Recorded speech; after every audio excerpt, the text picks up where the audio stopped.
guys, Sal here. So Bloomberg got an inside information about Samsung's upcoming products, including the Galaxy S10. First of all, I just hate the headline of this article. It appears Bloomberg is trying to make it seem that Samsung is some startup company that is trying to compete with Apple. Unfortunately, the whole tech press feels like this. Anyway, it says the Galaxy S10 will indeed feature no bezels whatsoever. The front is going to be all screen. It says the camera and other sensors will be tucked under the screen. Now, it's unclear what this actually means. Are they talking about the under-display camera technology that Samsung showcased recently, where the camera is hidden behind the display and only shows up when you use the camera app?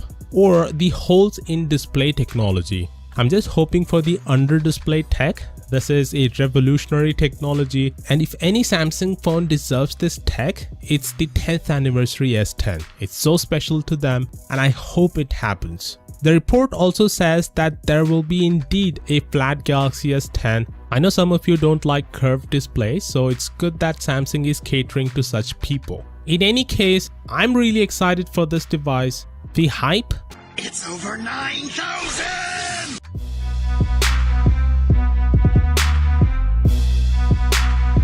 So there's a leak on the internet that shows the Galaxy S10 will also have a special 10th anniversary edition, which not only will have 5G but also come with 12 GB of RAM. A freaking 12 GB. But before you get too excited about this, let me tell you, it's not true. This specs leak that's making round on the internet isn't an actual leak at all. I did some research and found out that it's just a screenshot from an analyst report about how smartphone RAM options have risen steadily in 2019 and how they might continue to increase next year as well. So it's just a projection by the analyst of how the market will play out in 2019. It's not a leak.